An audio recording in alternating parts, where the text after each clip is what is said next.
So let's talk about everything that I know about designing a sales process. Again, type in questions as they come through. First, who is Kyle? That's a good question. I'm glad you asked. For those of you who are first timers here, just a quick run through of my background.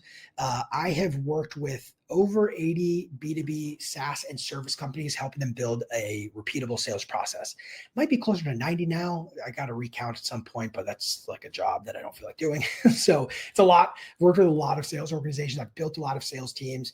I've had just about every role that you can have across the sales org. And I really take a data-driven approach when it comes to building a sales team and building a sales process. I focus a lot on the process of selling. And my ultimate objective is to design a sales process that is proven to work so well that I can hire the average salespeople, have them execute the process, and then they'll hit their number. And then I do whatever I can do to not hire average salespeople and try to hire the best salespeople possible. I've written 3 Amazon best-selling books. One's on cold outreach. That's called Cold to Committed.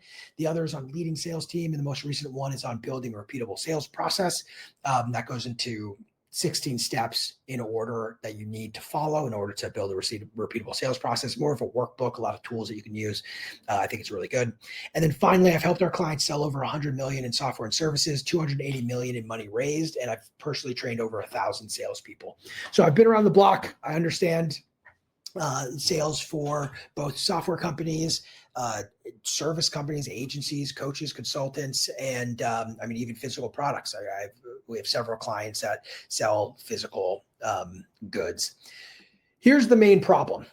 Okay, I'm going to talk about a couple of them. The first is lack of consistency across reps. This is one of the more frustrating ones for me because I'm generally either building a sales team from scratch, which then this isn't a frustration, or we're working with somebody who has a small sales team, but the performance isn't all that well, or isn't they're not performing all that well. So the lack of consistency is frustrating because it's very difficult to figure out, is it a process problem or is it a rep problem? I'm actually curious, as I go through this, can you comment if you have experienced one of these before? That would be really helpful for me so I can maybe narrow this down for a few of you. The next here is the process changes a lot over time, and especially early on. Actually, if everybody could do this, please participate. Type in if you have a sales team, how many reps you have, or if you are building a sales team for the first time. Just type that in. Type in how many reps you have, or if you're building a sales team for the first time. Especially early on, the process changes a ton, right? You're like, oh, we're gonna try this, we're gonna try that. And that experimentation is really, really necessary early, but it's also can be a really difficult problem if you're not tracking things, you don't have a lot of conviction around the things that you're doing. And then the third one here is that there's no data to optimize the process. And this is what I see a lot at the early stage is we're not using data. We're not tracking metrics properly. And at first it's like, all right, who cares? We're just going to go super aggressive and try to close as many deals as possible. Love that. Very much love that. Hey, let's be a bull in a china shop and break all of these expensive vases. Totally cool. The problem is eventually you're going to run into a situation where you need the data to figure out what you have to do to improve the sales team's performance.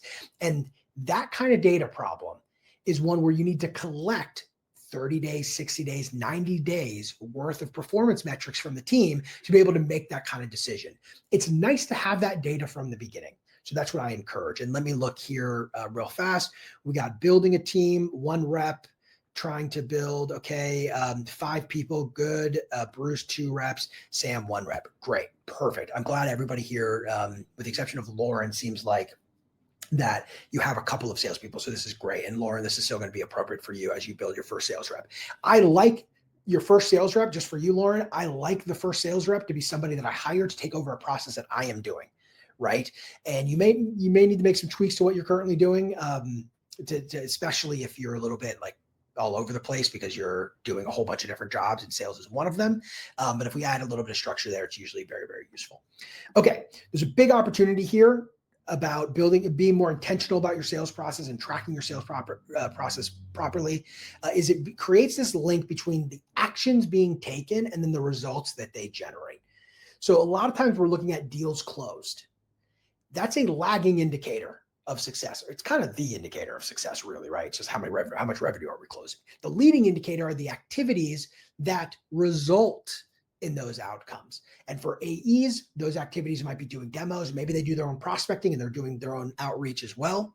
You can even go a step further and talk about how many leads is marketing generating, right? And then the outcomes being the deals closed. For SDRs who do a lot of cold calling or they work marketing leads, in either case, their outcome are meetings booked. That might be the leading indicator for an AE, but for an SDR, that becomes the lagging indicator, and the leading indicator are the activities they're doing. And creating that link is really important to be able to have some consistency with your sales process, to know mathematically, how does this whole org function? The next one here is this allows you to make a data-driven decision. Always need to be data-driven with our decision. Now, I say that, but we do sometimes have to make decision with limited data. So just to be clear, it's not always going to be the perfect data decision, but the more data we can use to make a decision, the better. And I think even if you have to decide quickly, just having a little bit of data can help make that decision a lot better. Side note, and we're not going to get into this much today, the data is always how I manage too. So I manage the team, letting the data do the talking. If the team's struggling or a specific rep is struggling, I don't have to come in there and say like, hey, you are doing bad. I can say, hey, look at the data. Looks like you're doing bad, right? The data's the bad guy, right? And it's not lying to me. So it's less emotional about, I don't think you're doing a good job. And because there is times, and comment if you ever had this experience where you're talking to a sales rep, they think they're doing the best they can, but they're just not hitting their number. And then you're in a position where you're like, hey, is this rep suck? Am I the worst leader of all time? Are our leads terrible? Are we in the wrong market? My product bad? That's frustrating. The data helps you figure all of that out. And then the third thing here is reps know what they have to do to be successful. I'm going to elaborate a little bit on this one here. There are 3 poisons for a sales team. The first is this one. The reps don't know what they have to do on a daily basis to hit their number. Super, super important. The second one here is that the leadership team doesn't know how to use the data to enable their team to be successful. And the third one, which sometimes is the outcome of the first two, is that there's a culture. There's a culture where poor performance is tolerated. Okay. That's a big problem. Those are the things that you really want to look at and make sure aren't happening in your organization. I am looking into, is this thing named wrong? Is everybody seeing the wrong name? Sorry about that. I don't know why that's happening. Everything looks right on my side. Okay, cool. Let's go to the promise. By the end of this, you'll have a framework to map out exactly what has to happen to get a deal done, to close a deal.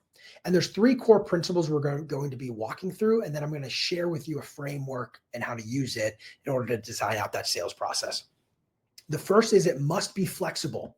Your sales process must be flexible, because just because you have a sales process doesn't mean the buyer cares about it all that much. They have their own buying process a lot of time too.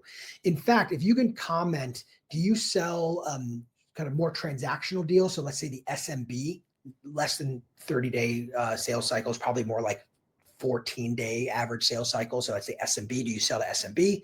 Mid-market, where maybe you're selling a deal and it takes 3 to 6 months maybe in an ideal world in order to close a deal, or do you sell to the enterprise, much larger organizations? Type in which one that you sell to.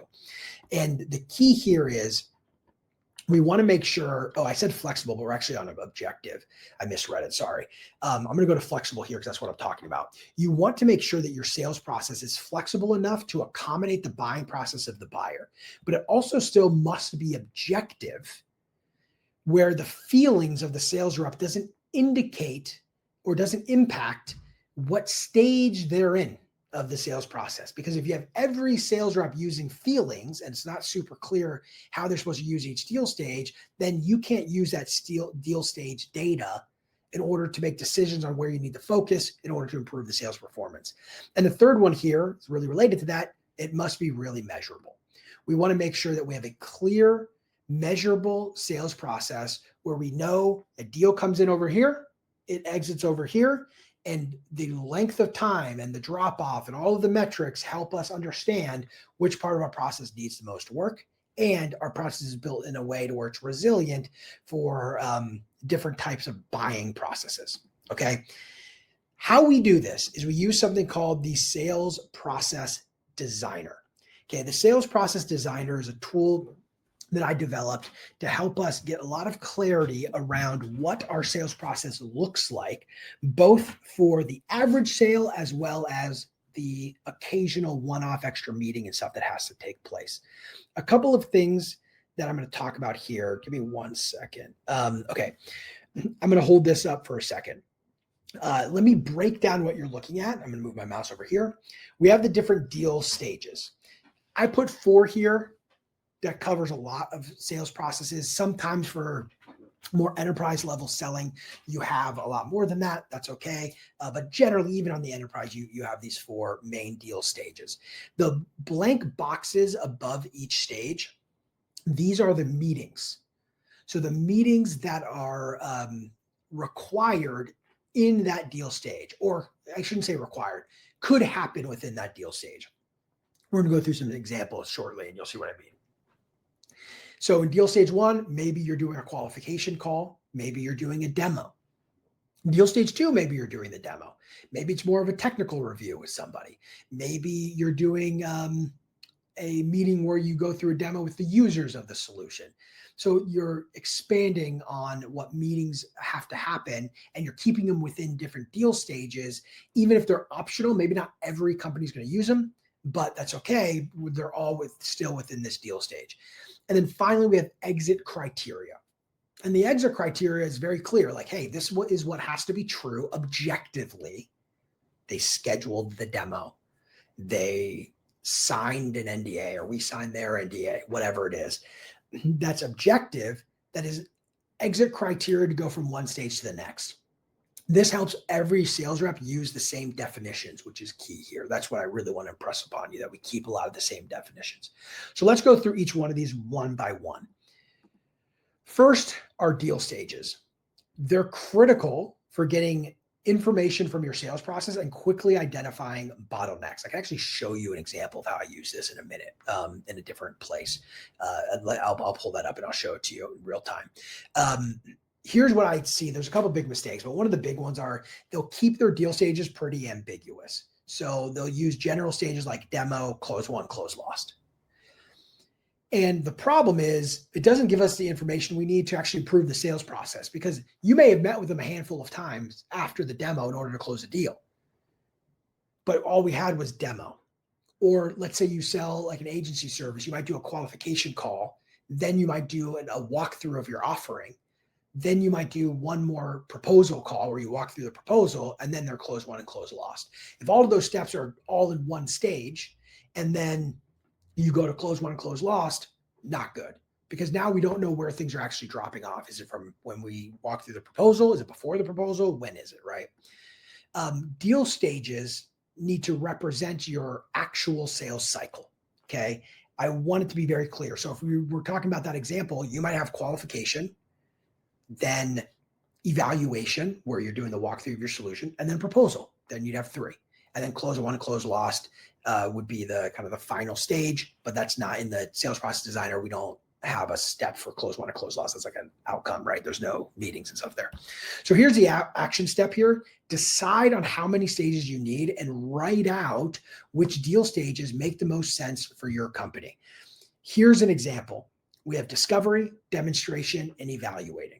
We're going to go over what meetings would be under this and the exit criteria later, but this would be an example for more of a mid-market sale. Hey, we do this discovery call in the very, very beginning. That also helps us qualify. Then we do a demo of the solution. And then also they're in this mode where they're evaluating. Like maybe we have to do other meetings during the evaluation. Like we have to meet with procurement, or we have to meet with this security team, whatever it might be. All right. Next is we have meetings. So meetings are the meetings that take place throughout the sales cycle, and knowing which ones have to happen in order for you to win a sale is super important.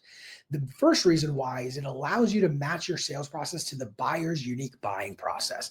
It's very often when I'm listening to sales calls, or when we're working with our clients, where we're going through, we're like, gosh, why are all of your deals just completely fizzling after the demo? This is super common. And maybe if you've experienced that, where you get a lot of people who ghost after the demo, comment here below. And then out of nowhere, it seems like they revive and then they'll actually buy. This is more common for upper mid-market enterprise level selling. SMB, you're selling, it's very contained on that call because you're trying to do one call closes typically. The problem here is there was a bunch of stuff happening in between the demo and them actually deciding to move forward. It's just, we don't know what that stuff is. And I want to know what that stuff is, because that stuff allows us to have a little bit more control over the sale. If we're uneducated on how they buy, it's very difficult for us to be a good resource for them to actually buy. Number two here is it allows you to understand the capacity of your sales team.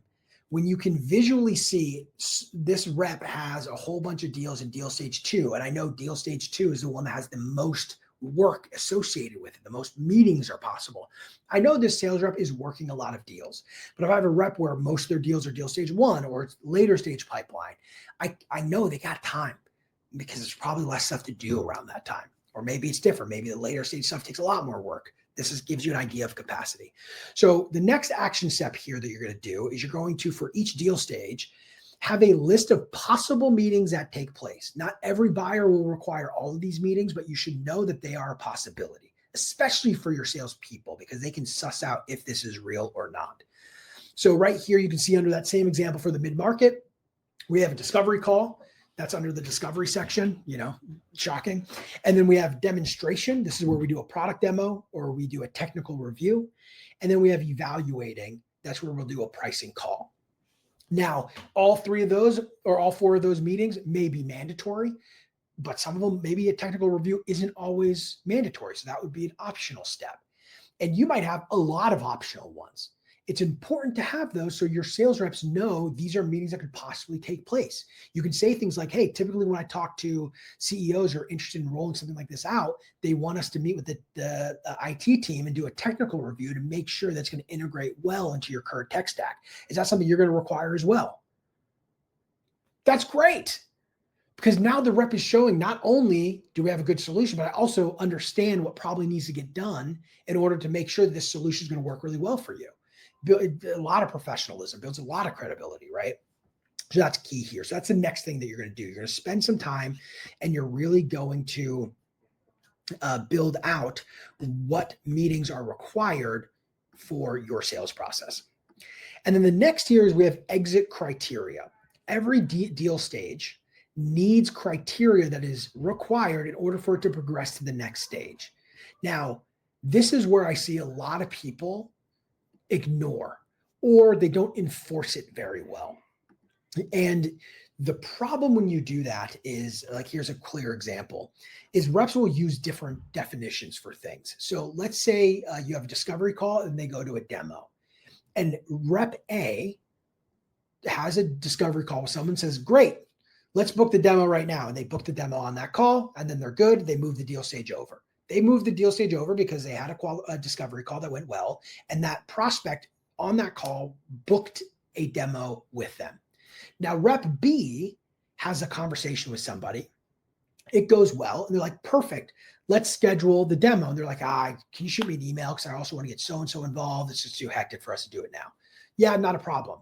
They get off that call. They send an email to schedule the demo. And then they move it from deal stage 1 to deal stage 2. There's a huge difference between these two. One is indication that the demo resulted in a meeting being booked. The other one is the discovery call resulted in a demo being booked. The other one shows that the discovery resulted in somebody saying they will book one. That's a totally different commitment level. And if you have those blended, it's very difficult to figure out, are people not showing up because they're not booking the demo and they're just saying they would and then they ghost us? Or are they not showing up to the demo that they booked? Those are two totally different problems to solve. That's why this kind of stuff is so important. So good exit criteria has the following rules. They are objective, so they're not open to interpretation. They are required, all must be satisfied in order to move on, with a little asterisk, except the optional meetings. So you're going to have your requirements, but then there's also going to be some optional meetings that you'll put there. And then they are followed. No deal can move stages without it. Very, very important. So here's the action step. It's to write out your exit criteria for each stage. So let's go through some examples here. So you can see we have discovery call conducted, demo scheduled. Then it goes to the demonstration. Demonstration conducted, technical review conducted if needed. So that would actually, if that was a requirement, it has to be completed before they would be able to move stage. Another thing that happens, by the way, is a sales rep will do the actual demo, move them to evaluate it because their main point of contact is still like going through the rest of the sales process, but they have a technical review they still need to do. You have to decide, like, do you want to make sure that technical review happens before they move them into evaluating because it's going to hold up the deal? Or is that okay with you? Like, these are types of decisions that you make when you're building out your sales process. And then prospect indicates that your solution meets their needs. They told me, this is what we're looking for. And then next step is scheduled. And I usually include that in every exit criteria. And then finally, we have contract signed. Exit criteria, contract actually signed. That's they close one. Along this journey, obviously, they can close loss anytime. Here are some examples for you for SMB, mid-market, and enterprise. So I'm going to give you a moment to take a screenshot of this if you'd like one. Actually, can you even read that? Can you say yes if you can read that? You might not be able to read that. And if that's the case, I will give you at the end of this, I will give you a link to this these examples here. Okay, so let me see. I believe that's all from. Oh yeah. Let's cover this real quick too. Let's cover this real fast, and then we'll go into Q&A here. Give me a minute. We'll go into Q&A. Okay, so why does this all work? Well, the reason is it covers all the important areas of building a repeatable sales process. Having this kind of clarity around what your sales process looks like is the prerequisite for it being repeatable. It makes it really easy for you to identify the gaps. Since you're using the same definition across all of your sales reps, you can see the different gaps there. And then it forces you to actually build a process. And that's the big encouragement I'm always giving to people. Force yourself to actually build a sales process. Take the time to do this. And then when you're working with the salespeople, make sure they're following that process too. And then as you shift your focus away from just like random sales management stuff and you start shifting more towards the data, which is part of the sales management stuff, by the way, but you start shifting more towards the data, you get more adherence on your process because you're showing the reps like, hey, we have a high drop-off rate between deal stage 1 and deal stage 2. Why do you think that is? What can we try to improve it? And then you can measure those improvements. Really, really important to think of it this way. Okay, we are going to transition here to Q&A. Before we do that, I have a video for you. Just give me like 2 minutes here. I'm going to play a video, and I'm also going to grab a water. A founder trying to build a repeatable sales process without decades of sales experience, watch and listen carefully. Because what I'm about to show you will stop you from wasting years of trial and error and instead give you a proven sales process designed by experts and fine-tuned in real time by our proprietary AI. In fact, we've used this process to help over 80 B2B SaaS and service companies add more than 133 million in revenue by bringing the sales expertise they didn't have and compressing years of trial and error into a predictable growth framework. Like Robert Ewan, founder of Monograph, who we've helped build their first sales team, raise 2 rounds of capital, and 3x their revenue all in 11 months. Or Matt Prados, founder of ReviewWave, who we helped grow, optimize, and scale their sales team to get back on track with 200% yearly growth goals. And the best part is, you get this consistent growth without wasting years on trial and error, piecing together random tactics, or trying to play sales expert yourself. Here's the thing. Most founders try to solve this problem in one of 2 ways. They either try to figure it out themselves, burning years on trial and error, or They hire and hope. Hire a sales rep and hope that they magically build the process for them. Neither works. Without real sales expertise, doing it yourself takes years you don't have. And without a proven system, that new hire is set up to fail. Our approach is different. We design your team and sales process together, create the playbooks they need, coach them in real time, and use our proprietary AI to analyze every sales call and metric. Then we work with you to turn those insights into improvements. What this really means is that when you work with us, you're no longer guessing. You gain a dedicated go-to-market team who builds the systems with you and makes sure it actually works.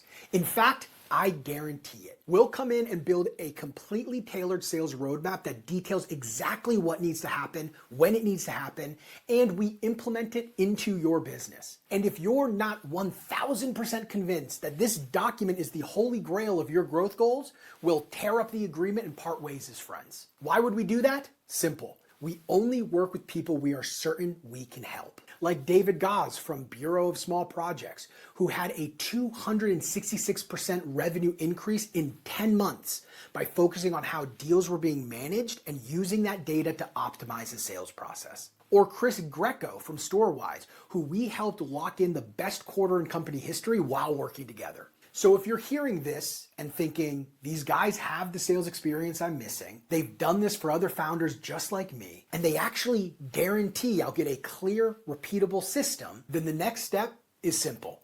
Beneath this video is a button to schedule a free Accelerate call. It's where we'll sit down, take a look at your business, results, systems, team, and everything in between. Next, we'll explore if and how we can help accelerate your sales and what that looks like. So click the button and you'll get a couple of quick questions to make sure we're in the right place. And on step number 2, you'll be directed to a calendar to schedule a time that works. So why does our approach... Alrighty. Am I back? Yes, I am back. Cool.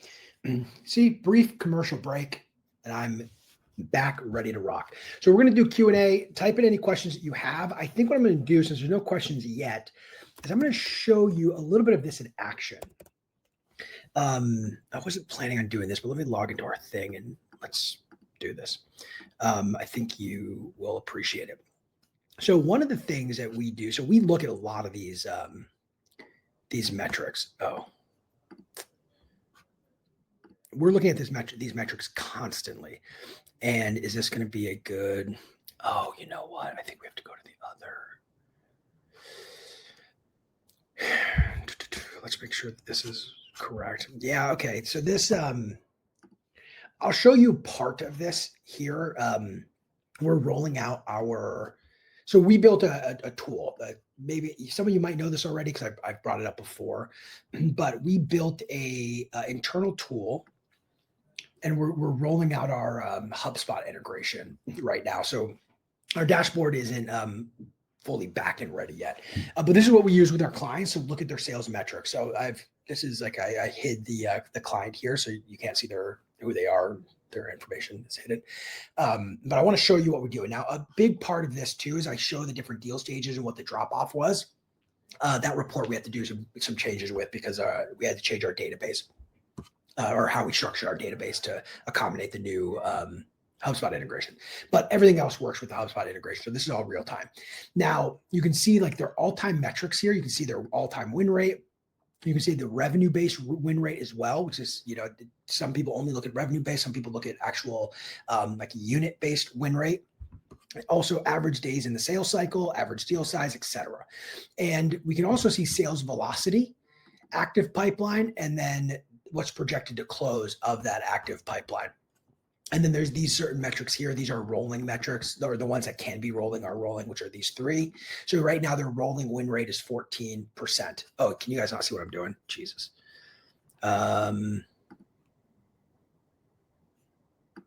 Okay, there you go. My fault. Okay, so as you can see, we're looking at a dashboard. It's nice to actually be able to see what I'm talking about. Thank you, Kimberly. You're the real hero here. You can see sales velocity, active pipeline. These metrics here are rolling. So here's a unique thing. There's a lot of reasons why we built this out. Part of it is to have a better handle on the metrics that you can't really build out easily in HubSpot. And the other reason, or HubSpot and other CRMs, we work with a lot of different CRMs. But the reason why, so that's part of the reason why. But the other reason why is because we use a lot of AI to do different things that I can show you if you guys are interested in that. But mainly, I wanted to show you this. So right here, we're looking at the rolling 6 months average deal size, average win rate, and average sales cycle. Rolling 6 months. And this is a pretty unique way of doing it. As opposed to taking the all-time metric or year-to-date metric, we do a rolling metric because we feel like it gives us a much better sense of the kind of the team's current performance. And if you're looking at this, you're probably thinking, wait, the win rate is 14.12. It was 33. The current all-time is 33.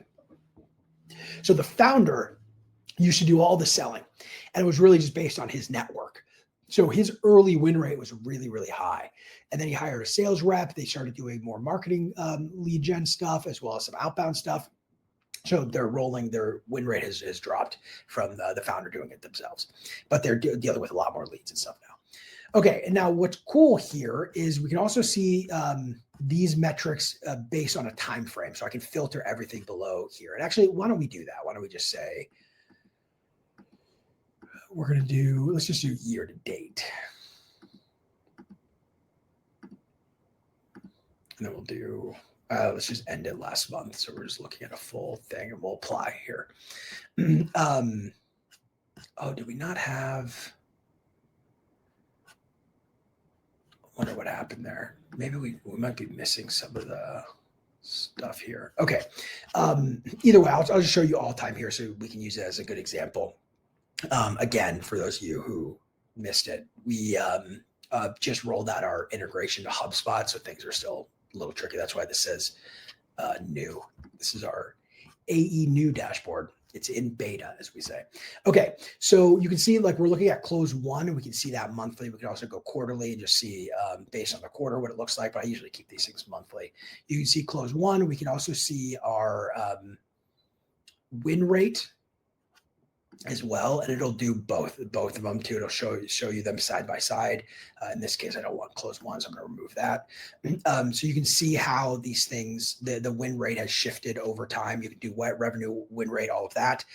In addition, what I really wanted to show you, but because we're switching things over in the production environment, I can't right now, is we'll also look at the different deal stages and where the drop-off rates are and things like that. So that's an important thing for me to be able to get a good understanding of how the team is performing.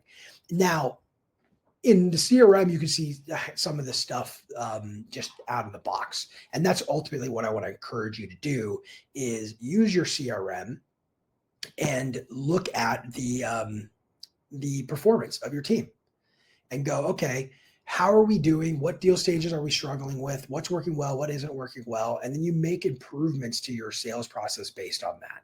That's ultimately what I'm encouraging you to do.